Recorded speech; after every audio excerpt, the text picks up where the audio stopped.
નમસ્કાર ખેડૂત મિત્રો, જય જવાન જય કિસાન. આપણી યુટ્યુબ ચેનલમાં સર્વે ખેડૂતોનું સ્વાગત છે. હવે વાત એમ કરવાની છે કે જે વીજ પોલનો જેતપરમાં જે વીજ પોલનો મોરબીના જેતપરમાં જે વીજ પોલનો વિવાદ ચાલે છે, જે ખેડૂત ઉપવાસ આંદોલન ચાલે છે.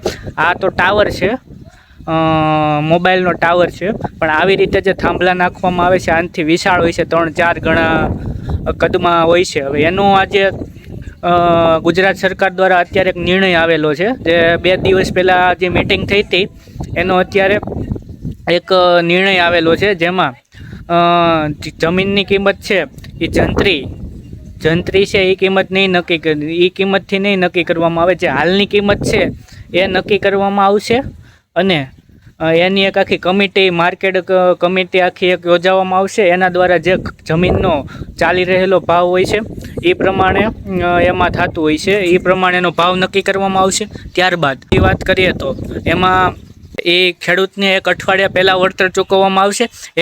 એક કહેવા બાદ પછી 1 અઠવાડિયા પહેલાં વળતર ચૂકવ્યા બાદ પછી જ તમારા ખેતરમાં વીજ પોલ નાખી શકાશે.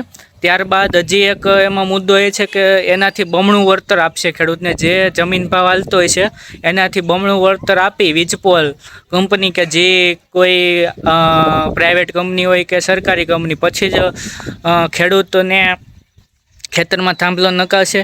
હવે આ જેતપરમાં ચાલી રહેલા આંદોલન છે ખેડૂત સમર્થન માટે, ઉપવાસ જે આંદોલન છે એના સમર્થનમાં આ નિર્ણય આવેલો છે. હવે જોવાનું હોય છે કે જેતપરના ખેડૂતને જે ઉપવાસ છાવણી છે અને સમગ્ર ગુજરાતના ખેડૂત માટે જે આંદોલન ચલાવેલું છે એ આંદોલનના આગેવાનો દ્વારા, કમિટી દ્વારા જો આ નિર્ણય એને મંજૂર છે કે નહીં મંજૂર હોય તો આગળ શું થશે એ આપણે યુટ્યુબ ચેનલમાં બધું જણાવશું. અત્યારે આ 3 મુદ્દા, આ નિર્ણય આવેલો છે, હું તમને યુટ્યુબ ઉપર જણાવી દઉં કે આ 3 લેવાના છે કે પહેલાં કમિટીની રચના થાય, 1 અઠવાડિયા પહેલાં વળતર ચૂકવાશે અને જંત્રીના ભાવે નહીં, ચાલુ જે બજાર ભાવ હોય એ વળતર ચૂકવાશે અને બમણું વળતર ચૂકવ્યા પછી જ ખેડૂતના ખેતરમાં થાંભલા નાખવામાં આવશે.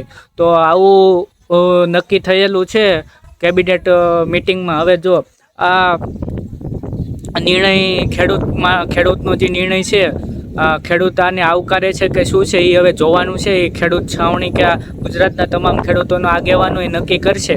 તો આજે અત્યારે આ 15 દિવસ 16 દિવસમાં ઉપવાસ આંદોલનનો છે એ બદલ આ નિર્ણય લેવામાં આવેલો છે. હવે જોઈએ આ નિર્ણય સ્વીકાર્ય છે કે નહીં સ્વીકાર્ય હોય તો ખેડૂત એના મુદ્દા રાખશે અને એ પ્રમાણે કરવા માગે છે. શું છે જોઈએ. જય